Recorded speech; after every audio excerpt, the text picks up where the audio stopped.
Did you know that talking is harder on your voice than singing?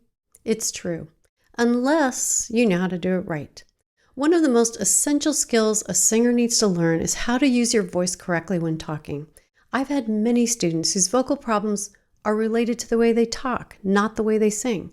Teachers who yell to make themselves heard over a noisy classroom. Counselors and therapists who lower their pitch and volume to create intimacy and trust with their clients. And singers in noisy environments like restaurants who fight to make themselves heard over the din of people talking and background music. Whether they're yelling or whispering, singers like these struggle with vocal fatigue or hoarseness at the end of their workday. Watch this short video to learn why talking is harder on your voice than singing and the 3 things you can do that will keep you from trashing your voice when you talk. We're all talkers. Some of us talk quietly, others with more intensity, and then there are a few of us who are basically shouting all the time. But most of us are unaware of how we use our voice when we talk. So what's happening when you're in a noisy environment and need to be heard? First of all, the sounds around you, people talking, music playing in the background, or the road noise and traffic when you're in a car, have a frequency range that competes with the human voice. When you talk in these environments, your speaking voice is masked by the noise around you, which makes it hard for people to hear what you're saying. So you talk louder, and when you talk louder, it puts more strain on the vocal cords. There are 3 things you can do to keep your voice from becoming trashed when talking over background noise. First, pitch your voice up. This is harder than it sounds. In our culture, studies have shown that low voices tend to be taken more seriously. Whether you're a man or a woman, a higher pitched voice is unconsciously looked down upon.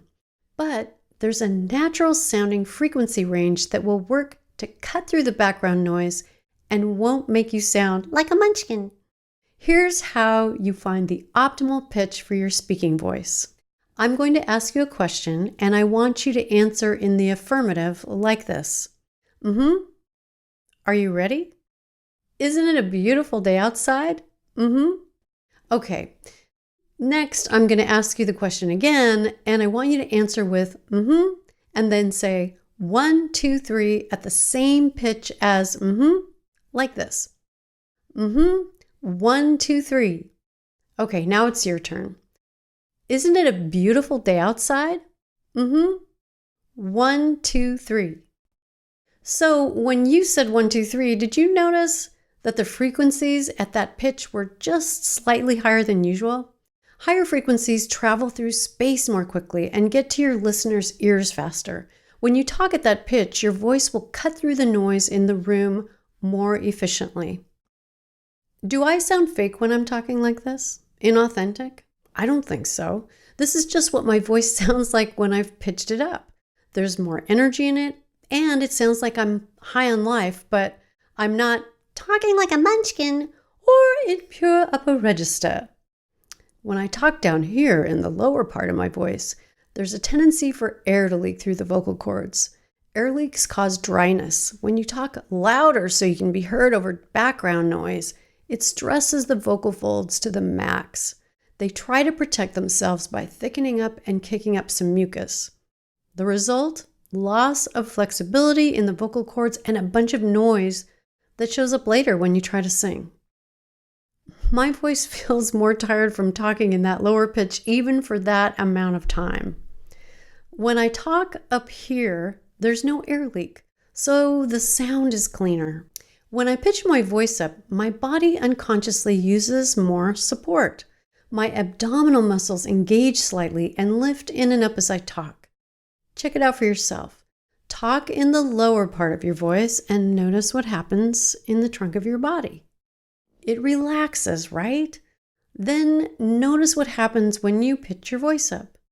Do you sense a slight tightening in your abs? If you don't, no worries. But let's see what happens when you focus on using this kind of support when you talk.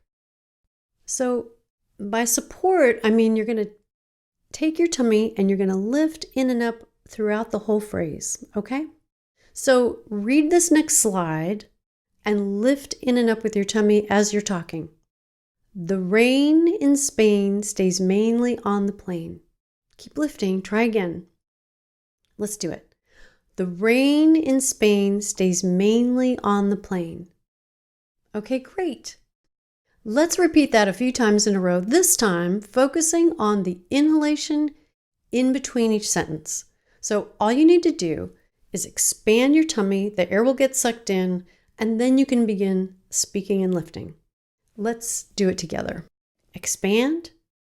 The rain in Spain stays mainly on the plain. Expand. The rain in Spain stays mainly on the plain. One more time. Expand. The rain in Spain stays mainly on the plain. Excellent. Do you ever read aloud to your children, your partner, or yourself? It's a great way to practice what you just learned, so it starts to feel natural. Then, the next time you're in a noisy environment, you can recall the feeling you had while using these tools, and they'll be there for you. And here's my final tip for saving your voice when challenged by noisy environments. Say less or don't say anything at all. We all need to learn how to be better listeners, so now's your chance. Respond only when necessary in conversation. Keep your focus on listening. There are 2 more ways that people use their voice that can really be harmful. Don't whisper. Quit whispering. Whispering dries out the vocal cords. If you have to whisper, only do it for short periods. If you're a counselor or a massage therapist who needs to create a quieter, more intimate environment for your patients or clients, pitching your voice up might not feel appropriate, but you can still create intimacy and save your voice. Just lower the pitch slightly and use support. Find the tone that feels and sounds the cleanest and lift in and up when using it. Then, at the end of the day, it'll be much easier to sing. Now, we don't talk in a monotone, right? We naturally vary our pitch when we talk. So when you're looking for the optimal pitch to use in your speaking voice, be aware of the upper and lower limits in your vocal range. If you start out too low, you'll dip down too low and end up in the gravel pit of your voice. This sound is commonly referred to as vocal fry. Vocal fry seems to be in vogue these days. Everyone is doing it. Maybe people think it's sexy, but it drives me crazy. I know what it's doing to the vocal cords. Hear that noise in my voice when I'm talking in the vocal fry zone? It's the vocal cords rubbing together like sandpaper. After a while, they'll thicken up and kick up a bunch of dust in the form of mucus. You'll lose the ability to sing a clean sound, and the stretch you need in the cords for high notes will diminish. So please don't trash your voice with vocal fry. If your voice is already trashed from overuse, noisy environments, or illness, I've got another video for you. In it, you'll learn a vocal exercise called the siren that you can use to rehabilitate your vocal cords. You can find it on my website, ValerieDaySings.com. I hope this vocal tip has been helpful to you.